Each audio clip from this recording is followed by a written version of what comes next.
এই পাওয়ারফুল হওয়ার সঙ্গে সঙ্গে আরও একটা বিষয় জড়িত হয়ে থাকে, তা হলো প্রোডাক্টিভিটি। এখন আপনি প্রোডাক্টিভ হবেন কিভাবে? প্রোডাক্টিভিটি কি? দেখুন, প্রোডাক্টিভ হলো, ধরেন প্রোডাক্টিভিটি কি, আমি যদি প্রোডাক্টিভিটি বোঝাতে চাই তাহলে আপনি এইটা ধরতে পারেন যে আপনি আর আপনার রুমমেট একসঙ্গে পড়তে বসেছেন, 3 ঘন্টা সময় পড়েছেন, আপনার রুমমেট অনেক কিছু পুরো একটা চ্যাপ্টার শেষ করে ফেলেছে, কিন্তু আপনি কিছুই শেষ করতে পারেন নাই। তো তার মানে হলো আপনি প্রোডাক্টিভভাবে পড়তে পারেন নাই, কিন্তু আপনার রুমমেট প্রোডাক্টিভভাবে পড়েছে। তো আমি এখন প্রোডাক্টিভ কিভাবে হব?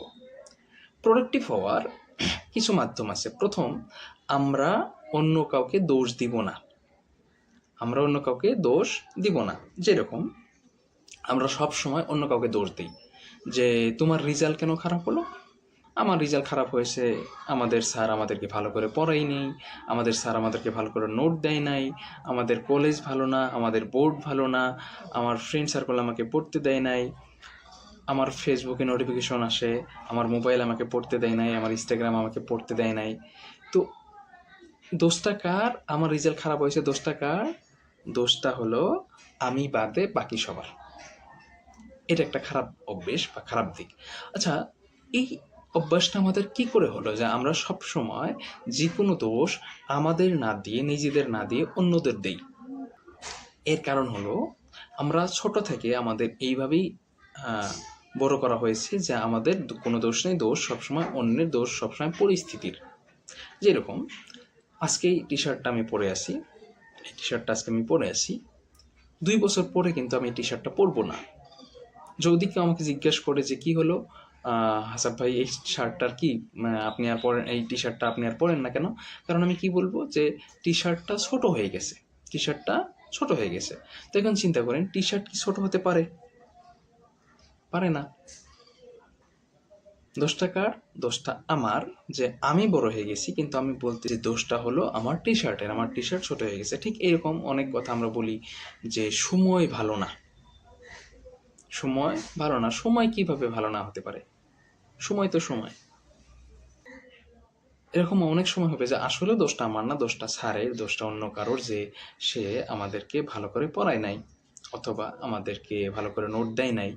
কিন্তু তারপরে আমাদের মনে রাখতে হবে যে দোষটা যারই হোক, দায়িত্বটা আমার। স্যারে ভালো করে পড়ায় নাই, নোট দেয় নাই, বাট পড়তে হবে, দায়িত্বটা আমার। তো যাতে এই বস্তুগুলা আমরা আয়ত্ত করতে পারি, যে দায়িত্বটা যাতে আমি নিজে নিতে পারি।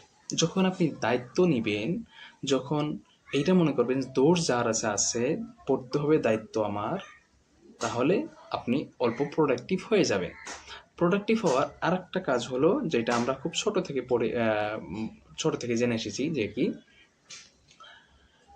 Early to bed and early to rise. দ্রুত শুতে যাওয়া আর দ্রুত ঘুম থেকে ওঠা।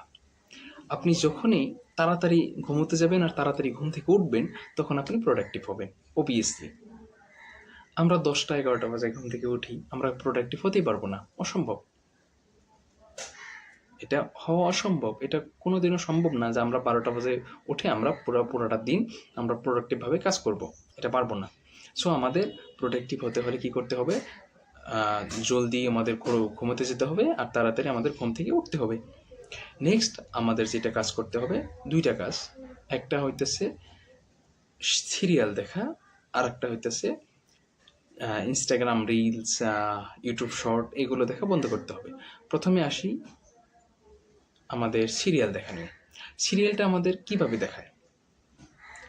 সিরিয়ালের মেইন উদ্দেশ্য এরকম যে আপনি আজকে 1 ঘন্টা দেখলেন, আর এর পরের 1 ঘন্টা আপনি 24 ঘন্টা অথবা 6 ঘন্টা অথবা যে কোনো একটা 12 ঘন্টা পরে আপনি দেখতে পারবেন।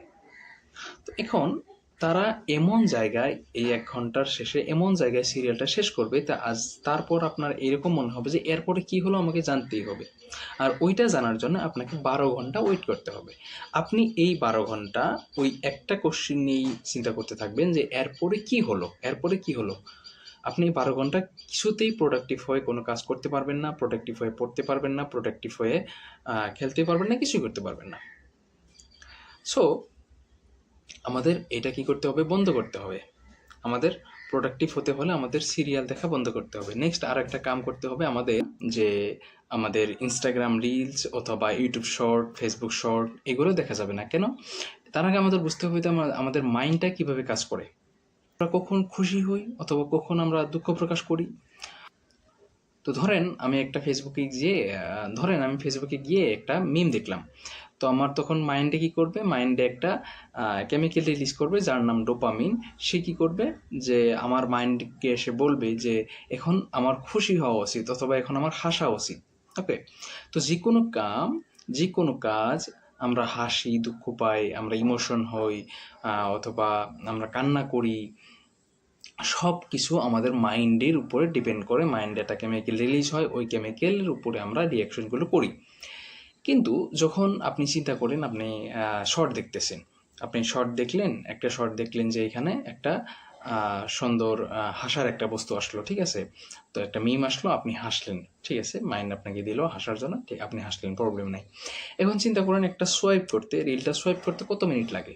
1 মিনিট লাগে না? অসম্ভব। 1 সেকেন্ড লাগে না। 1 সেকেন্ডেরও কম সময়ের ভিতরে আপনি এটা সোয়াইপ করে দিলেন। তো যখন আপনি রিলটা সোয়াইপ করলেন, এই শর্টটা সোয়াইপ করলেন, তখন কি হলো, আপনার সামনে অন্য একটা ভিডিও আসলো, যে ভিডিওটা অল্প খারাপ, ধরেন ওখানে মানুষকে হয়তো কেউ মারতেছে অথবা যে কোনো একটা খারাপ পরিস্থিতি হয়, তখন আপনার কী করা উচিত, আপনার মনটা খারাপ হওয়া উচিত, ঠিক আছে। কিন্তু আপনার মাইন্ড 1 সেকেন্ডও হয় নাই আপনাকে হাসতে দিল, এখন আপনাকে আবার ইমোশনাল বানাবে। এটা মাইন্ডের জন্য এত তাড়াতাড়ি এইভাবে মাইন্ড কাজ করতে পারে না। আপনার মাইন্ড কি হয়ে যাবে, কনফিউজ হয়ে যাবে যে আপনাকে হাসতে দিবে না কান্না করতে দিবে। আপনি চিন্তা করেন এখন আপনি 5 মিনিট, 10 মিনিট, 1 ঘন্টা এইভাবে সোয়াইপ করতেছেন, তো একটা সময় যাওয়ার পরে আপনি কি হবেন, আপনি ইমোশনলেস হয়ে যাবেন। যে আপনি আর ভালো করে কান্না করতে পারবেন না, আপনি ভালো করে হাসতে পারবেন না। এই সবগুলোর পরিস্থিতির সম্মুখীন আপনাকে হতে হবে যদি আপনি এইভাবে রিলস দেখতে থাকেন। কারণ আপনার মাইন্ড কি হয়ে যাবে, ওই বস্তুতেই অভ্যস্ত হয়ে যাবে যে এইটা অত একটা কিছু না, এটা নর্মাল বিষয়, আপনার কান্না করার ইস্যু নাই বা আপনার হাসারও কিছু নাই। তো এই ধরনের যাতে আমরা ইমোশনলেস হয়ে না যাই তার জন্যে, আর আমরা যাতে প্রোডাক্টিভ থাকতে পারি তার জন্যেও আমাদের রিল অ্যাভয়েড করা উচিত। আরও রিল অথবা শর্ট, টিকটক এইগুলো দেখার আরও একটা খারাপ পরিস্থিতি কি, আপনার ধৈর্য শক্তি কমে যায়। আপনার ধৈর্য এতটাই কমে যাবে যে ধরেন আপনাকে যদি এখন বলা হয় যে গেমেটোজেনেসিসের 1 ঘন্টার একটা ক্লাস আছে আনএকাডেমিতে, তো আনএকাডেমির যেগুলো টিচার, ওরা তো বহুত হাই কোয়ালিটির টিচার, ওদের ক্যামেরা ভালো, ওদের স্টার্ট আপ ভালো, সব কিছু ভালো। তো এত ভালো হওয়ার পরেও আপনার ওই 1 ঘন্টার গেমেটোজেনেসিসের ক্লাস আপনার এত খারাপ লাগবে, এত লম্বা লাগবে। কারণ কি, আপনি ওই গেমেটোজেনেসিস আপনি একটা শর্ট ভিডিওতে 30 সেকেন্ড বা 30 সেকেন্ড অথবা 60 সেকেন্ডের ভিতরে পেয়ে গেছেন। তো এই যে আপনি শর্ট টাইমের ভিতরে একটা ইনফরমেশন আপনি পেয়েছেন, তো তার জন্য আপনার এই লং টাইম ভিডিওটা আপনার আর ভালো লাগবে না। এটা এতটাই খারাপ, কারণ কি, আপনার ওই 1 ঘন্টার ভিতরে গেমেটোজেনেসিসের যা আপনাকে দেওয়া হবে, আপনাকে ওই 30 সেকেন্ডের ভিতরে তার আধা 1 ইঞ্চিও আপনাকে দেওয়া যাবে না। সো আপনি ওই বস্তুগুলো জানতে পারলেন না, আর আপনার ধৈর্য শক্তি দিনে দিনে কম হয়ে গেল। আর আমাদের পবিত্র কোরআনে অনেক জায়গায় আছে যে মুমিনদের উচিত ধৈর্য ধরা। সো আমাদের যাতে ধৈর্য শক্তি কমে না যায় তার জন্যও আমাদের উচিত আমাদের এই ইনস্টাগ্রাম রিলস অথবা টিকটক শর্ট অথবা ইউটিউব শর্ট অথবা ফেসবুক শর্ট এগুলোকে অ্যাভয়েড করা।